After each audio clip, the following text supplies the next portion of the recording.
Good morning everyone. Today we are going to start with class 9th chapter 2 of polity, that is the constitutional design. This is part 1 of this chapter. इसके अंदर हम discuss करेंगे south Africa के constitution को, वहाँ के apartheid regime को और beginning of our constitution making कि कैसे हुआ था, क्या उसका बैकग्राउंड था, एक बार हम उसको भी डिस्कस करेंगे. तो let's start. Struggle against apartheid, the democratic constitution in south Africa. तो साउथ अफ्रीका के केस को हम समझने से पहले हम ये देख लेते हैं कि साउथ अफ्रीका के अंदर क्या सिस्टम था, कि वहाँ के कॉन्स्टिट्यूशन के पीछे बनने का क्या रीज़न बना. तो साउथ अफ्रीका के अंदर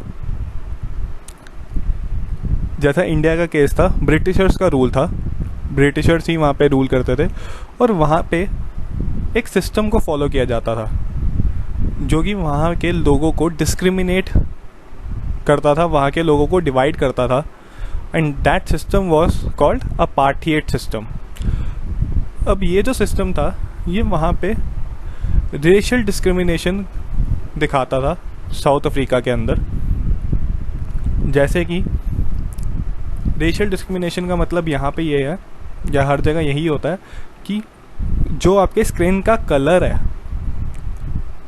उस हिसाब से आपको ट्रीटमेंट दिया जाएगा किसी भी फॉर्म में, चाहे गवर्नमेंट की केसेस में, चाहे प्राइवेट सेक्टर के केसेस में, चाहे लोगों के द्वारा, इंडिविजुअल्स के द्वारा, चाहे कंपनीज के द्वारा, या जॉब्स के अंदर.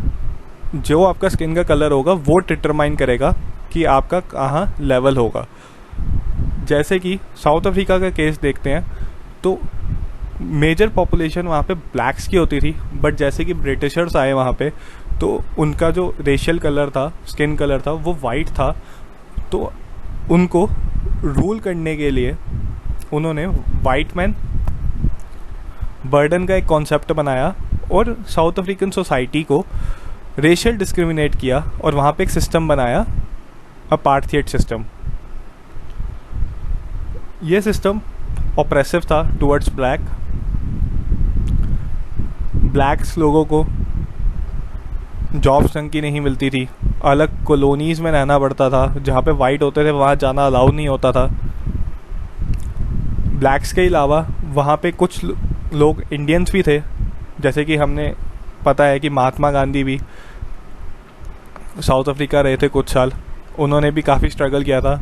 जैसे कि एक स्टोरी थी कि उनको ट्रेन से फेंक दिया गया था कि वो गलत डब्बे में चढ़ गए थे जो कि वाइट लोगों के लिए था. तो ऐसे सिस्टम के ख़िलाफ़ साउथ अफ्रीका के लोग प्रोटेस्ट करते हैं, लड़ते हैं, पार्टी का गठन करते हैं और इस सिस्टम को हटाने की कोशिश करते हैं, जिसका रिज़ल्ट बनता है कि वहाँ के लोगों को फ्रीडम मिलती है. नेल्सन मंडेला जैसे लीडर दुनिया में पॉपुलर होते हैं, जिन्होंने अपने लाइफ के 28 साल सिर्फ जेल में निकाल दिए protesting against this particular regime, this apartheid system. और साउथ अफ्रीका का कॉन्स्टिट्यूशन बनता है एट द एंड आके, जब उनको एक प्रॉपर फ्रीडम मिलती है. The African Union Congress was the umbrella organization that led the struggle against the policies of segregation. तो अफ्रीकन नेशनल कांग्रेस, जिसके अंदर बहुत प्रोमिनेंट लीडर थे, one of them was Nelson Mandela. तो वो जैसे इंडिया के केस में इंडियन नेशनल कांग्रेस थी, सिमिलरली वहाँ पे भी यही था, अफ्रीकन नेशनल कांग्रेस, जिन्होंने जो पॉलिसीज़ थी ब्रिटिशर्स की उनके खिलाफ स्ट्रगल किया, प्रोटेस्ट किए. और जो ब्रिटिशर्स की सेग्रीगेशन पॉलिसी थी, लोगों को अलग रखना on the basis of races and many other things, उसके खिलाफ प्रोटेस्ट किया और एक अपनी कंट्री के लिए आवाज़ उठाई, आज़ादी के लिए आवाज़ उठाई और उस सिस्टम के खिलाफ आवाज़ उठाई जो कि वर्ल्ड में सबसे बेकार सिस्टम माना जाता था आज की डेट में भी और अभी भी है. जैसे कि हमने लास्ट ईयर एक एग्जांपल देखा था यूनाइटेड स्टेट्स के अंदर, जॉर्ज फ्लॉयड प्रोटेस्ट करके, वो भी रेशियल डिस्क्रिमिनेशन का पार्ट था. सिमिलरली कुछ ऐसे सिस्टम्स होते थे और जो नेल्सन मंडेला का केस था वो भी बहुत डिफरेंट था, जो कि था कि in 1964 Nelson Mandela and 7 other leaders were sentenced to life imprisonment daring to oppose the apartheid regime in his country. Nelson Mandela और 7 दूसरे लोगों को लाइफ इम्प्रिजनमेंट की सज़ा दी जाती है इस सिस्टम को अपोज करने के लिए, और उन्होंने अपने नेक्स्ट 28 ईयर्स जेल में निकाल दिए towards a new constitution. As the protest and the struggle against the apartheid increased, the white regime changed its policies. अब पॉलिसीज़ के अंदर ये चेंज होता था कि हाँ थोड़ा सा बेटर कंडीशंस देने लग जाते थे, थोड़ी सी कोशिश करते थे।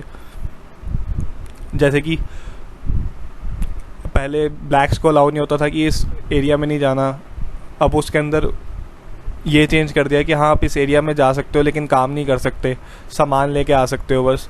तो ऐसे धीरे धीरे करके चेंजेस करने लग गए ताकि वो रूल भी करते रहें और प्रोटेस्ट को सप्रेस भी करते रहे। इस टाइप के कॉन्सेप्ट को कहते हैं रूल बाय लॉ का concept.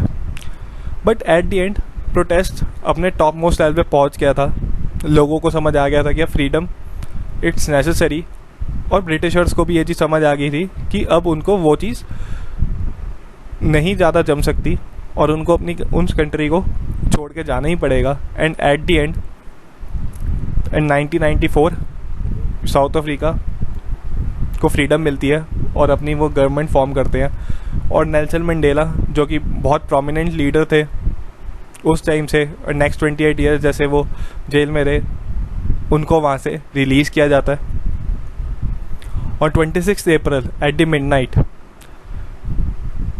democratic form of government in South Africa was adopted.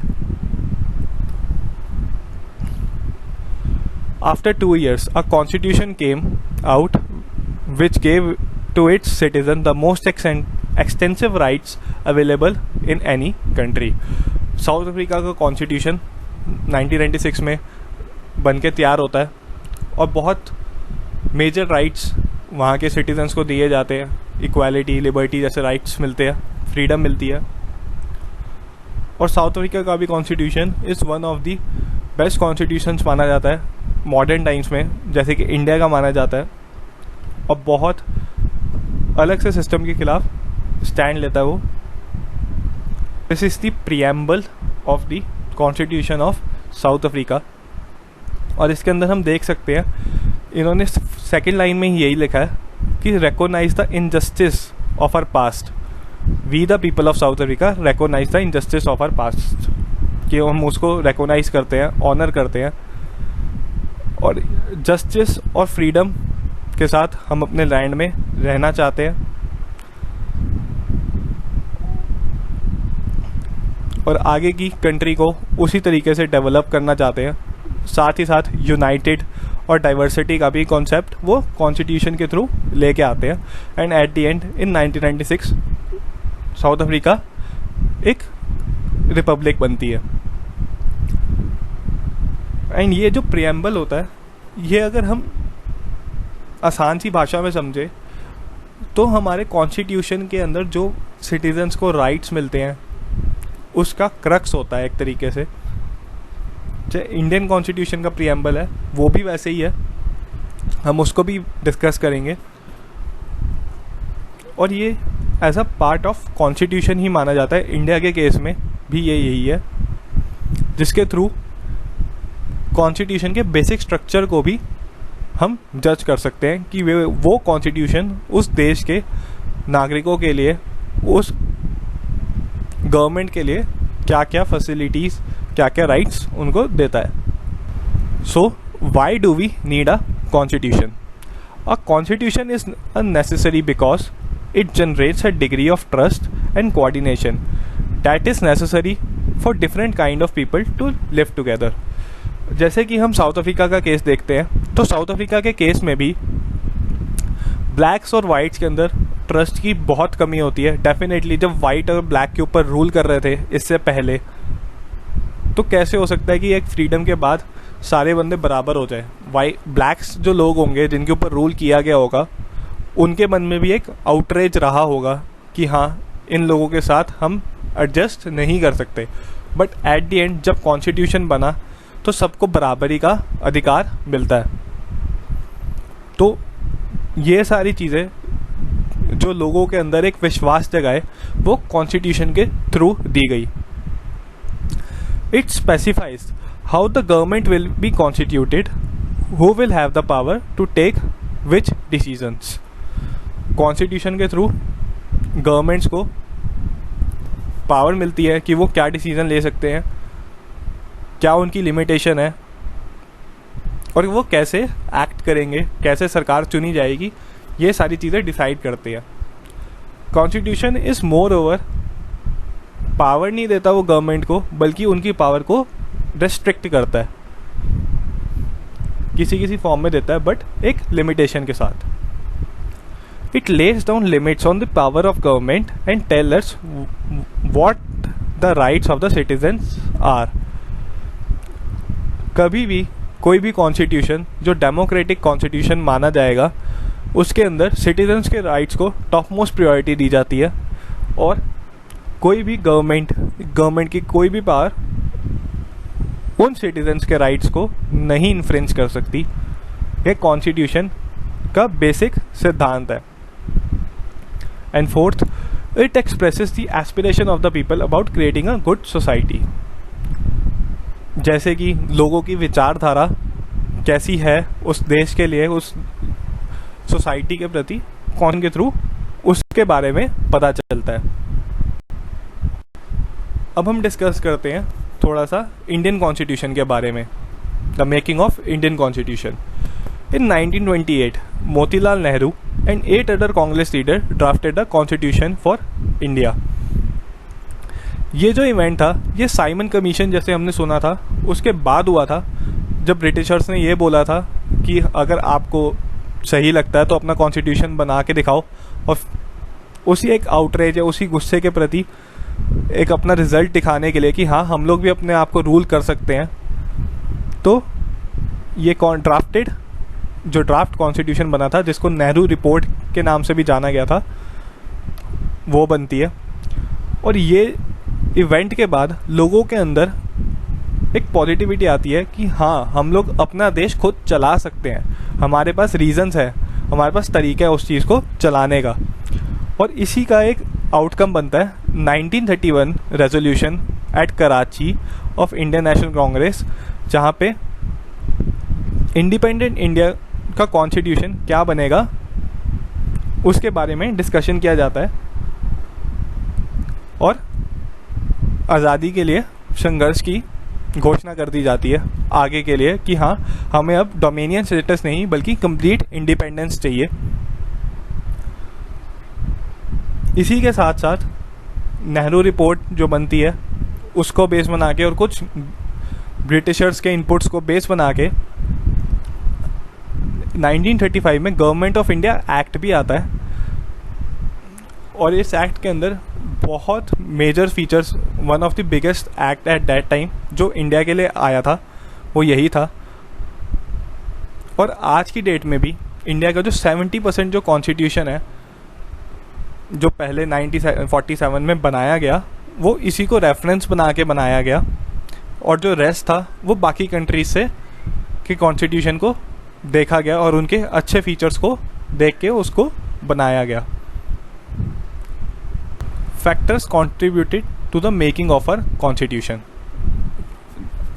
हमारे कॉन्स्टिट्यूशन की मेकिंग के जो कुछ फैक्टर्स थे वो थे फ्रेंच रेवोल्यूशन, जो कि हमें लिबर्टी, इक्वालिटी, फ्रेटर्निटी के कॉन्सेप्ट देते थे। The practice of parliamentary democracy in Britain, ये जो फैक्टर था, ये फैक्टर बहुत मेन बनता है, और यही फैक्टर हमारे गवर्नमेंट ऑफ इंडिया एक्ट 1935 के लिए भी बहुत प्रोमिनेंट बनता है, जिसके बेस के ऊपर हमारा कॉन्स्टिट्यूशन के काफ़ी सारे फीचर्स लिए गए। The bill of rights in US, the bill of rights का मतलब था जो हमारे केस में पार्ट 3 ऑफ द कॉन्स्टिट्यूशन है, फंडामेंटल राइट्स, वही यूएस में बिल ऑफ राइट्स थे। And the Soviet revolution in Russia. The Soviet revolution का यहाँ पे मतलब है कि वेलफेयर सोसाइटी का जो कॉन्सेप्ट आया था सोशलिज्म से, हमने उसको अडॉप्ट किया था। तो इसी के साथ हम इस वीडियो को यहीं एंड करते हैं, और नेक्स्ट वीडियो में हम अपने इंडियन कॉन्स्टिट्यूशन के फीचर्स को डिस्कस करेंगे। प्रीएम्बल के अंदर हमारे क्या था, हमारे कॉन्स्टिट्यूशन के क्या फीचर्स हैं, और सिटीजन्स राइट्स को हम आगे डिस्कस करेंगे। So please tell how you like the lecture. Thank you.